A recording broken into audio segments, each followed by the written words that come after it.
Hi, I'm Madeline Carter, I'm 38 years old, and I never thought I'd be telling a story like this. But here I am, and if you've ever been told you're too old to do something, you might understand why I need to get this off my chest. It all started 10 years ago. I was 28, married to Ryan, and we lived in a tiny apartment in downtown Chicago. Ryan had always been practical, some might even say controlling, but I loved him. Or at least, I thought I did. I'd always loved performing. Acting, singing, storytelling, it didn't matter. I just wanted to create, to live in a world bigger than spreadsheets and work emails. I finally got the guts to tell Ryan one night that I wanted to audition for a regional theatre production. He leaned back on our worn couch, scrolling through his phone. The way he looked at me still haunts me. Not with admiration, not with interest, just annoyance. Madeline, you're 28. You've got bills, student loans, responsibilities. Don't you think this is a little late? His voice was calm, but there was an edge. I felt my chest tighten. Too late.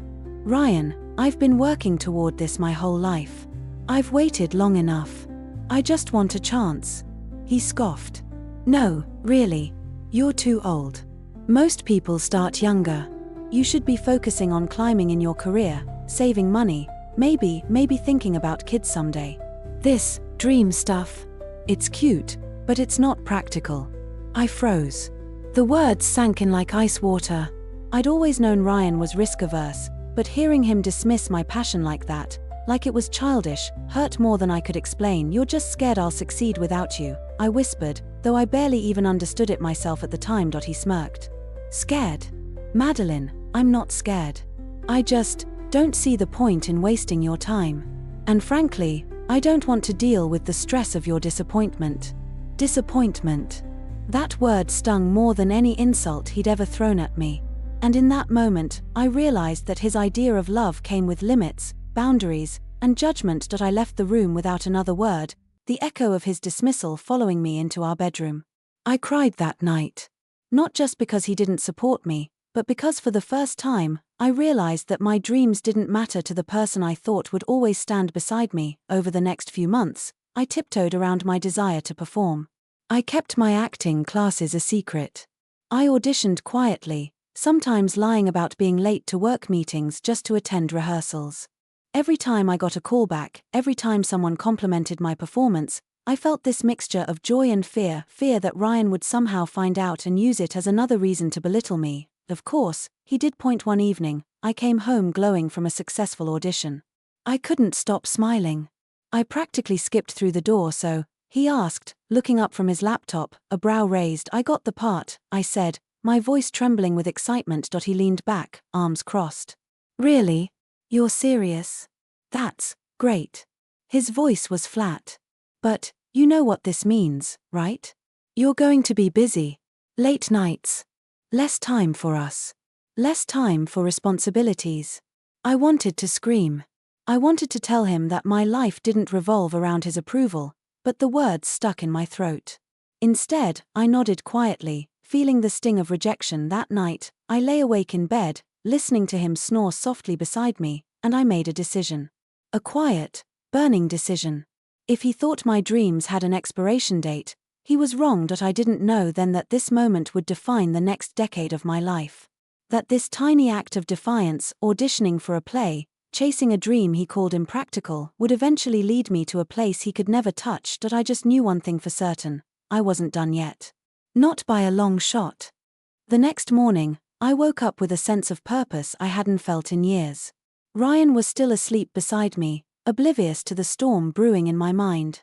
I made coffee, sat by the window, and stared out at the city that had always felt too big and too small at the same time. This time, it felt like it was waiting for me. I started small. I signed up for every audition I could find, even ones I barely qualified for. I attended acting workshops, voice lessons, and improved nights.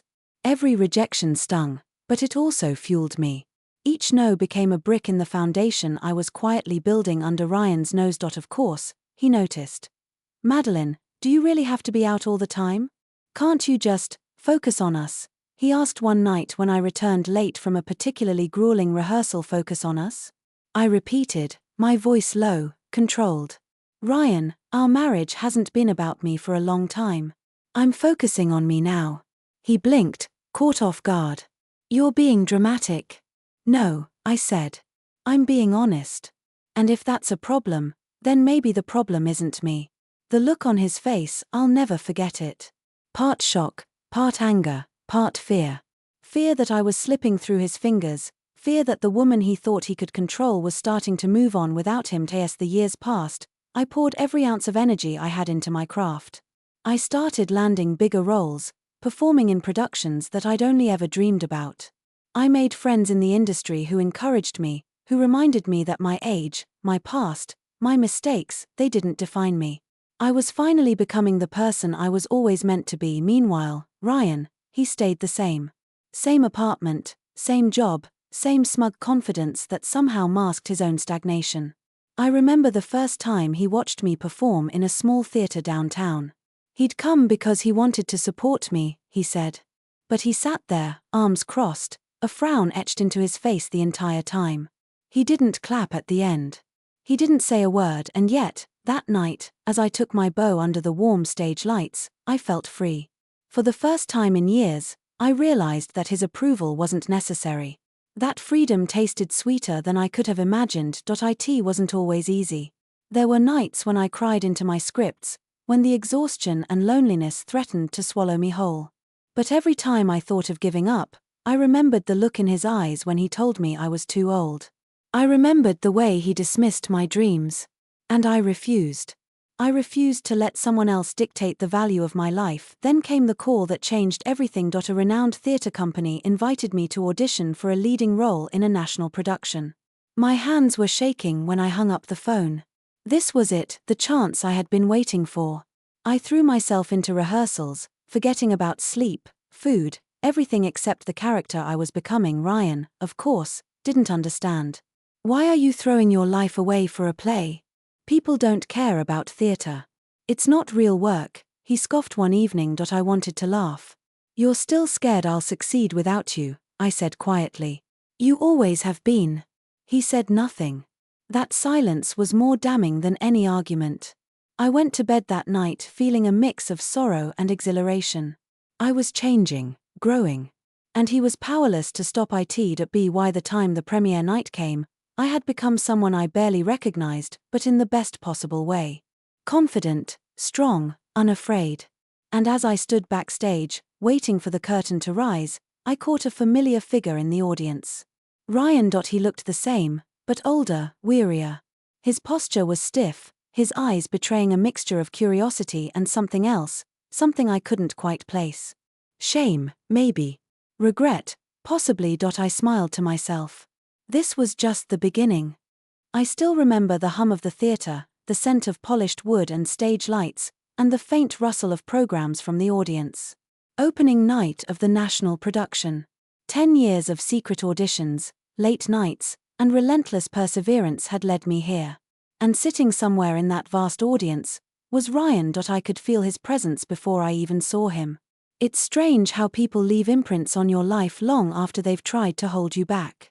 I took a deep breath, adjusting my costume, and whispered to myself, "You've earned this." The show went flawlessly.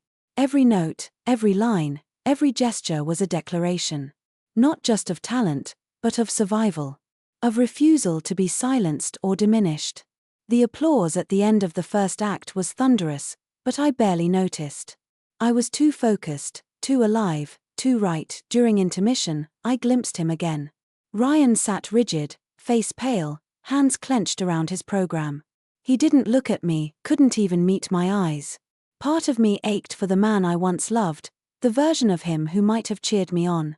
But another part of me thrilled at the truth.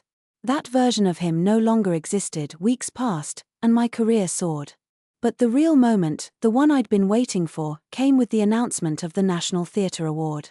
I was nominated for Best Lead Actress, alongside performers half my age who had never known struggle the way I had. I remember sitting backstage, heart hammering, palms slick, script clutched like a talisman. The announcer's voice boomed through the theater, and the award for Best Lead Actress goes to Madeline Carter. Time slowed. My legs felt like lead as I walked across the stage, the spotlight searing my face and blinding everything but the collective gaze of the audience. I could hear Ryan's gasp somewhere in the crowd, a tiny, human sound that gave away the tension he'd tried to mask as I held the award. The weight of it wasn't just in my hands, it was the culmination of a decade of struggle, of quiet rebellion, of every too old and not practical shoved back into the world that had doubted me. And then, I saw him. Ryan. He was sitting there, frozen, mouth slightly open, the disbelief stark in his eyes. All the power he once thought he had, the control, the judgment, the condescending advice, meant nothing now. He had nothing. I gave my acceptance speech with the poise and grace I had cultivated over the years. I spoke of mentors, colleagues, the incredible support of my friends, and the beauty of chasing a dream, no matter the obstacles. I didn't directly call him out, but every word, every smile, every proud glance toward the audience was a quiet testament to the life I had reclaimed. Later, as the crowd cheered and cameras flashed, I saw him leave the theater, shoulders slumped, face pale, probably replaying every dismissive word he'd ever spoken. I didn't follow him. I didn't need to. The victory wasn't in confronting him, it was in existing so fully and unapologetically, in proving that his opinion never defined me. That night, alone in my dressing room, holding the award close, I cried. Not tears of sadness, but of relief, of triumph, of vindication. I had chased my dreams, built a life that he could never touch, and had done it on my own terms. And for the first time in years, I felt completely, irreversibly free. The days after the award ceremony were surreal. Flowers, interviews, congratulatory messages flooding my phone, it all felt like a dream I'd finally woken up into. People I had once admired from afar now wanted to collaborate with me. Invitations to bigger productions, opportunities I'd only whispered about in journals, all of it was real. And Ryan? I didn't hear from him. He never reached out to congratulate me, to apologize, to explain, or even to gloat. And I realized, with a strange mix of satisfaction and pity, that I didn't care. I sat in my apartment one evening, looking at the award on my mantle, and let myself reflect. 10 years. 10 years of secret auditions, endless rehearsals, and countless nights crying alone on my couch. 10 years of quiet rebellion against the voice of the person who claimed to love me but refused to believe in me. I thought about the little moments, the nights Ryan rolled his eyes at my passion, the arguments that left me drained, the self-doubt I carried because of his words. And I understood something fundamental. His disbelief was never about age, or practicality, or responsibility. It was about control. And I had broken free. A knock at the door interrupted my reverie. It was Claire, my best friend and fellow actress. She hugged me tight, laughing, tears in her eyes. "You look like you won the world," she said, grinning. "I feel like I did," I admitted, smiling back. "I really do." For the first time in a long while, I allowed myself to revel in the joy of my own accomplishments without guilt, without shame, without fear.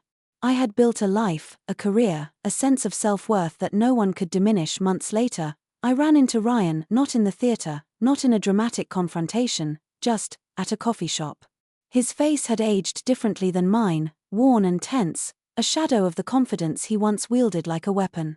I smiled politely. "Madeline," he said, voice hesitant. "Ryan," I replied, calmly. He looked at me like he was trying to find some flaw, some reason to feel superior. But all he found was someone entirely at peace, radiant in her own right. "I saw the award," he muttered. "Yes," I said.